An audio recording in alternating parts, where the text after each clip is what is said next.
മണ്ണിടിച്ചിൽ, ഉരുൾപൊട്ടൽ ഭീഷണിയിലും വന്യമൃഗശല്യത്താലും ദുരിതത്തിലായ ആദിവാസികളുടെ പുനരധിവാസ പദ്ധതി അട്ടിമറിച്ച് വനംവകുപ്പ്.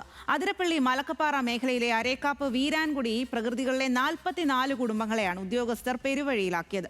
മാറ്റിപ്പാർപ്പിക്കാൻ സർക്കാർ തീരുമാനിച്ചവർക്കൊപ്പം നിന്ന ശേഷം നിലപാട് മാറ്റിയവർ ആദിവാസികൾ സംരക്ഷിത വനഭൂമി കയ്യേറി എന്നാണ് കോടതിയിൽ സത്യവാങ്മൂലം സമർപ്പിച്ചിരിക്കുന്നത്. News Malayalam exclusive. മണ്ണിടിച്ചിൽ, ഉരുൾപൊട്ടൽ ഭീഷണിയും വന്യമൃഗശല്യവും കാരണം ഏറെ ദുരിതമനുഭവിച്ചവരാണ് ആദിവാസി മന്നാൻ സമുദായത്തിൽപ്പെട്ട 44 കുടുംബങ്ങൾ. ഇടമലയാർ, മലയാറ്റൂർ ഡിവിഷനുകൾക്ക് കീഴിലെ അരക്കാപ്പ്, വീരാൻകുടി പ്രകൃതികളിലെ ഈ മനുഷ്യരുടെ അവസ്ഥ നേരിൽ കണ്ട് ബോധ്യപ്പെട്ടാണ് മുൻ തൃശൂർ ജില്ലാ കളക്ടർ അർജുൻ പാണ്ഡ്യൻ പുനരധിവാസത്തിന് സാധ്യത തേടിയത്. റവന്യൂ, വനം, പട്ടികവർഗം, സർവേ ഡിപ്പാർട്ട്മെന്റുകൾ ചേർന്ന് ഇതിനായി പദ്ധതി തയ്യാറാക്കി. ആദ്യഘട്ടത്തിൽ അതിനൊപ്പം നിന്ന ശേഷം പദ്ധതിയെ അട്ടിമറിക്കാൻ വനം വകുപ്പ് ഇടപെടുന്നതിന്റെ കൂടുതൽ തെളിവുകളാണ് ന്യൂസ് മലയാളം പുറത്തുവിടുന്നത്.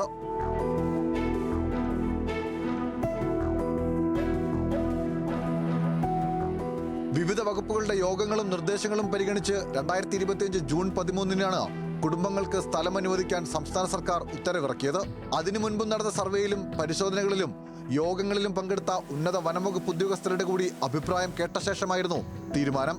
എന്നാൽ ഇതിനെ പിന്നീട് രേഖാമൂലം എതിർത്ത വനംവകുപ്പ് നടപടിയെ ആദിവാസികൾ കോടതിയിൽ ചോദ്യം ചെയ്തു.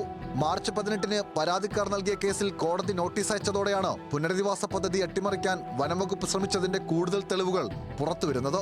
കേസിൽ കക്ഷികളായ കേന്ദ്ര വനം, പരിസ്ഥിതി, കാലാവസ്ഥാ വ്യതിയാന മന്ത്രാലയം വനംവകുപ്പിന് നോട്ടീസ് അയച്ചിരുന്നെങ്കിലും മറുപടി നൽകിയിട്ടില്ലെന്ന് കോടതിയെ ധരിപ്പിച്ചു. വനനിയമങ്ങളുടെ പരിധിയിൽ നിന്നും കുടുംബങ്ങളെ പുനരധിവസിപ്പിക്കാൻ കഴിയുമെന്ന് മന്ത്രാലയം അറിയിച്ചെങ്കിലും പ്രിൻസിപ്പൽ ചീഫ് ഫോറസ്റ്റ് കൺസർവേറ്റർ അടക്കം അത് അവഗണിച്ചതായും രേഖകളിലൂടെ വ്യക്തമാകുന്നു. ഇതിനു പിന്നാലെ ഇക്കഴിഞ്ഞ ജൂൺ 6-ന് വനംവകുപ്പ് കോടതിയിൽ നൽകിയ സത്യവാങ്മൂലത്തിലാണ് അട്ടിമറി കൂടുതൽ വ്യക്തമായി പുറത്തുവരുന്നത്.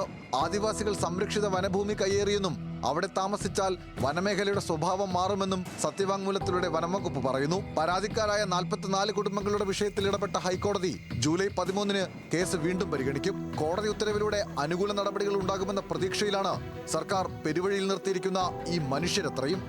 Levin K Vijayan, news Malayalam, Thrissur.